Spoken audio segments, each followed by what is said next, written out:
तो दोस्तों आज हम फिर से आपके लिए लेकर आए हैं देश दुनिया की सभी ताजा बड़ी खबरें। फटाफट एक एक कर विस्तार से आज आपको बताएंगे, तो वीडियो को अंत तक जरूर देखें। दोस्तों वीडियो बनाने में हमें काफी मेहनत लगी है, तो वीडियो को दिल से लाइक कर दें। दोस्तों पहली खबर में आपको बता दें कि बाबरी मस्जिद के बाद उत्तर प्रदेश में तोड़ी जाएगी एक और मस्जिद, कभी भी कोर्ट कर सकता है ऐलान, मुसलमानों को लग सकता है बड़ा झटका।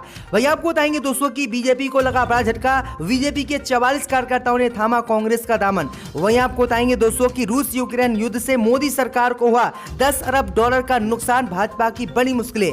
वहीं आपको बताएंगे दोस्तों कि हिजाब मामले को लेकर मौलाना कल्बे जवाद ने मुसलमानों से की अपील, कहा अपने स्कूल कॉलेज बनाए मुसलमान और मुस्लिम छात्राओं को उनमें पढ़ाएं। वहीं आपको बताएंगे दोस्तों कि बिहार में कभी भी गिर सकती है नीतीश और बीजेपी के गठबंधन वाली सरकार, मुकेश सहनी ने तेजस्वी यादव को दिया 2.5 साल का सीएम का फार्मूला। वहीं आपको बताएंगे दोस्तों कि शिवसेना नेता संजय रावत ने द कश्मीर फाइल को लेकर बीजेपी पर साधा निशाना, कहा फिल्म पर राजनीति करने के बजाय पीओके पर बात करे मोदी सरकार। तो दोस्तों सभी खबरों को आपको एक एक कर बताने वाले हैं, वीडियो को लाइक कर चैनल को सब्सक्राइब जरूर कर दें।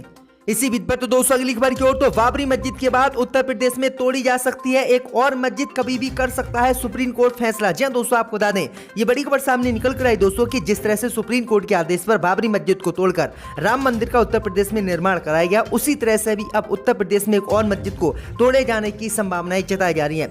दरअसल आपको बता दें कि यह मस्जिद शाही ईदगाह मस्जिद है और इस शाही ईदगाह मस्जिद मामले में अखिल भारतीय हिंदू महासभा की ओर से दायर की गई याचिका जो पहले कोर्ट ने खारिज कर दी थी, लेकिन उत्तर प्रदेश में दोबारा से बीजेपी की सरकार बनते ही कोर्ट ने इस याचिका को बहाल कर दिया और दोबारा से इस पर सुनवाई की मांग कर दी। दरअसल आपको बता दें कि श्री कृष्ण जन्म स्थान और शाही ईदगाह मस्जिद को लेकर दोनों ही समुदाय में विवाद है। दरअसल आपको बता दें कि हिंदू समुदाय के लोग कहते हैं कि श्री जन्म भूमि पर जो है ये शाही ईदगाह मस्जिद मुगलों ने बनाई थी और जिस तरह से बाबरी मस्जिद को तोड़कर राम मंदिर बनाया है, उसी तरह से कोर्ट फैसला दे कि जिस तरह से बाबरी मस्जिद तोड़ी गई थी और मंदिर बना था, उसी तरह से शाही ईदगाह मस्जिद टूटी जाए और श्री कृष्ण जन्म स्थान पर जो है कृष्ण का मंदिर बनाया जाए। तो ये बड़ी अपडेट आई दोस्तों कि उत्तर प्रदेश में दोबारा सरकार बनते ही कोर्ट इस पर दोबारा सुनवाई तैयार हो गया है और दोस्तों 15 अप्रैल को सुनवाई की जाएगी और इस मस्जिद को भी भारत में तोड़ा जा सकता है। इसी बीच पर तो दोस्तों अगली खबर की ओर, तो बीजेपी को लगा बड़ा झटका, 44 कार्यकर्ताओं ने थामा कांग्रेस का दामन। जी दोस्तों आपको बता दें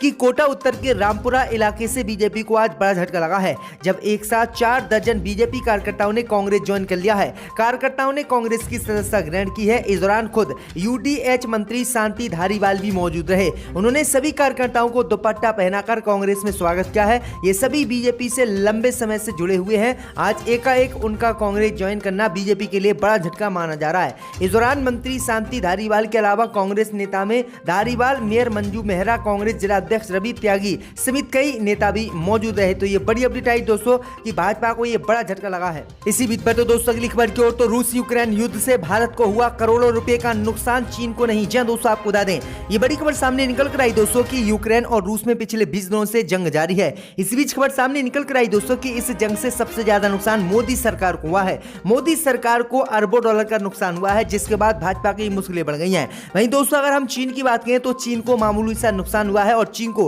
कोई भी नुकसान नहीं हुआ है। दरअसल आपको बता दें कि जब से रूस और यूक्रेन में जो युद्ध हुआ है, तब से लगातार पेट्रोल डीजल के दाम बढ़ते ही जा रहे हैं और कच्चे तेल के भी दाम काफी स्तर पर बढ़े हैं। जो भारत रूस से तेल खरीदता था उसमें भी काफी इजाफा हुआ है, जिससे मोदी सरकार को रूस और यूक्रेन युद्ध के बाद डॉलर और कई हजार डॉलर रुपये का नुकसान हुआ है। तो ये बड़ी अपडेट आ रही दोस्तों। इसी बीच पर तो दोस्तों अगली खबर की ओर, तो कश्मीरी पंडितों पर बोले गुलाम नबी आजाद, धर्म जाति पर 24 घंटे विभाजन पैदा करती है भाजपा। जी दोस्तों आपको बता दें कि कांग्रेस के वरिष्ठ नेता गुलाम नबी आजाद ने जम्मू में एक कार्यक्रम के दौरान कश्मीरी पंडितों और मुसलमानों के मुद्दे पर बड़ी बात कही है। गुलाम नबी आजाद ने कहा कि राजनीतिक दल धर्म, जाति और अन्य चीजों के आधार पर 24 घंटे विभाजन पैदा कर सकते हैं। उन्होंने कहा कि मैं किसी भी पार्टी को माफ नहीं कर रहा हूं, अपनी पार्टी को भी नहीं। कांग्रेस नेता ने कहा कि नागरिक और समाज को साथ रहना चाहिए और जाति एवं धर्म के बावजूद सभी को न्याय दिया जाना चाहिए। गुलाम नबी आजाद ने अपने संबोधन में ये भी कहा है कि मेरा मानना है कि महात्मा गांधी सबसे बड़े हिंदू हैं और धर्मनिरपेक्षतावादी थे। कश्मीरी पंडितों के मुद्दे पर उन्होंने कहा कि जम्मू में जो हुआ उसके लिए पाकिस्तान और आतंकवाद जिम्मेदार है। उन्होंने कहा है कि जम्मू कश्मीर पाकिस्तान प्रेरित आतंकवाद ने सभी हिंदुओं, कश्मीरी पंडितों, कश्मीरी मुसलमानों, डोंगराओं को प्रभावित किया है, न कि सिर्फ कश्मीरी पंडितों के लिए। उन्होंने कहा है कि जो फिल्म द कश्मीर फाइल बनाई गई है वो बिल्कुल गलत है। कश्मीरी पंडितों के साथ भारतीय मुसलमानों ने कुछ नहीं किया था और जो कुछ भी किया था वो पाकिस्तानी मुसलमानों ने और आतंकवादियों ने किया था। तो ये बड़ी अपडेट आ रही दोस्तों। इसी बीच पर तो दोस्तों अगली खबर की ओर तो मौलाना कल्बे जवाद ने किया ऐलान, कहा मुसलमान बनाए अपने स्कूल कॉलेज। जी दोस्तों आपको बता दें ये बड़ी खबर सामने निकल कर आई दोस्तों की मजलिस ए उलेमा ए हिंद के महासचिव मौलाना सैयद कल्बे जवाद नकवी ने कर्नाटक में हिजाब विवाद में अदालत के फैसले पर असंतोष व्यक्त करते हुए कहा है कि हम अदालत का बेहद सम्मान करते हैं, लेकिन ऐसा महसूस होता है कि हिजाब के मसले को सही तरीके से समझने की कोशिश नहीं की गई। इमाम जुमा मौलाना सैयद कल्बे जवाद नकवी ने मुसलमानों से अपील करते हुए कहा है कि मुसलमान पूरे हिंदुस्तान में जहां भी संभव हो अपने स्कूल कॉलेजों का निर्माण करें, और ये जरूरी नहीं है कि हम बड़े बड़े स्कूल कॉलेजों को स्थापित करें। अगर छोटे स्कूल कॉलेज भी हमें बनाने में हमें काफी मदद हो रही है तो हम छोटे स्कूल कॉलेज ही बना सकते हैं। मौलाना ने आगे कहा है कि ज्यादा से ज्यादा स्कूल और कॉलेजों की स्थापना मिल्लत के लिए बहुत महत्वपूर्ण है ताकि हम किसी दूसरे के मोहताज ना रहें। हम अपने क्षेत्र में आत्मनिर्भर होना चाहते हैं ताकि हमारी पहचान को कोई खत्म ना करे। उन्होंने कहा है कि हिजाब को बैन लाकर मुसलमानों की पहचान खत्म भारत में करने की कोशिश की जा रही है। इसी बीच पर तो दोस्तों अगली खबर की ओर तो बिहार में भाजपा को लग सकता है झटका, कभी भी गिर सकती है नीतीश सरकार। जी दोस्तों आपको बता दें ये बड़ी खबर सामने निकल कर आई दोस्तों कि बिहार में बीजेपी और नीतीश के गठबंधन की सरकार कभी भी गिर सकती है और कभी भी जो है तेजस्वी यादव बिहार के मुख्यमंत्री बन सकते हैं। दरअसल आपको बता दें कि नीतीश सरकार के मंत्री और वीआईपी सुप्रीमो मुकेश सहनी ने बड़ा बयान दिया है। मुकेश सहनी ने तेजस्वी यादव को खुला ऑफर दिया है और कहा है कि अगर 2.5 साल के सीएम फार्मूले पर राजी हो तो आगे आइए और सरकार बनाइए। अपनी एमएलसी सीट गंवाने की कगार पर खड़े मुकेश सहनी ने कहा है कि तेजस्वी यादव 5 साल के लिए मुख्यमंत्री बनने की चाहत छोड़ दे। यदि वे 2.5 साल के लिए खुद और इतने ही दिन के लिए उन्हें या निशा समाज के दूसरे किसी नेता को सीएम बनाने के लिए तैयार हैं तो आगे आए और बीआईपी के साथ गठबंधन करें और हम आपकी सरकार बनाएंगे और बीजेपी और आरजेडी जो नीतीश की पार्टी है उससे गठबंधन तोड़ लेंगे। तो ये बड़ी अपडेट आई दोस्तों कि बिहार में कभी भी सरकार गिर सकती है। अगर नीतीश कुमार को जो है मुख्यमंत्री जो है तेजस्वी यादव नहीं देखना चाहते हैं तो कभी भी वो गठबंधन भी कर सकते हैं। इसी बीच पर तो दोस्तों अगली खबर की ओर तो असम में करीब 1 करोड़ मुसलमान, सांप्रदायिक सद्भाव उनकी जिम्मेदारी, बोले मुख्यमंत्री हेमंत बिस्व शर्मा।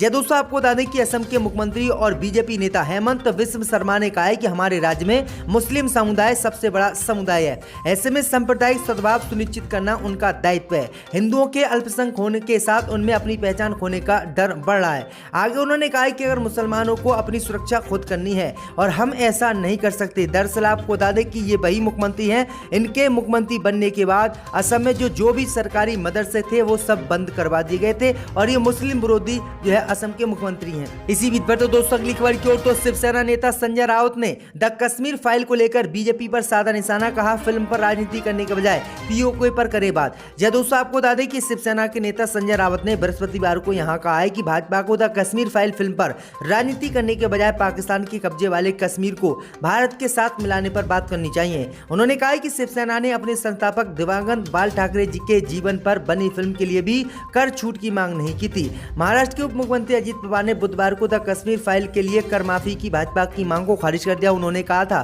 कि अगर केंद्र सरकार फिल्म पर जीएसटी माफ कर दे तो इससे पूरे देश में लाभ मिलेगा। फिल्म 1990 के दशक में कश्मीरी पंडितों के कश्मीर घाटी से पलायन के इर्द गिर्द घूमती है। तो ये बड़ी अपडेट आ रही है दोस्तों।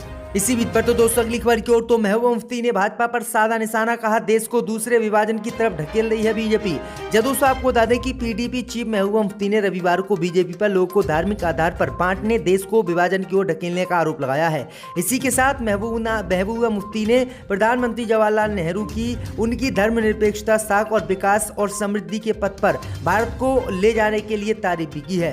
वहीं आपको बता दें कि महबूबा मुफ्ती ने आरएस पुरा में अपने पार्टी के कार्यकर्ताओं को संबोधित करने पहुंची थी। इस दौरान उन्होंने कहा कि पाकिस्तान के संस्थापक मोहम्मद अली जिन्ना ने देश को बांटा था, लेकिन आज देश को सांप्रदायिक आधार पर बांटने का काम किया जा रहा है। ये लोग फिर बंटवारा चाहते हैं। जम्मू कश्मीर की पूर्व सीएम महबूबा मुफ्ती ने कहा है कि भारत के राष्ट्रपति महात्मा गांधी की हत्या नाथूराम गॉडसे ने की थी। आज नाथूराम गॉडसे की विचारधारा का हजारों लोग पालन कर रहे हैं। उन्होंने कहा है कि लोगों को एकजुट होकर भाजपा और अन्य फांसीवादी ताकतों के नापाक मंसूबे से लड़ना होगा। तो ये बड़ी अपडेट आ रही है, बड़ा हमला महबूबा मुफ्ती ने भाजपा पर बोला। इसी बीच पर तो दोस्तों अगली खबर की ओर तो काशी के बाबाओं ने मोदी से की मांग, कहा कश्मीर में बंद पड़े मंदिरों को खोला जाए।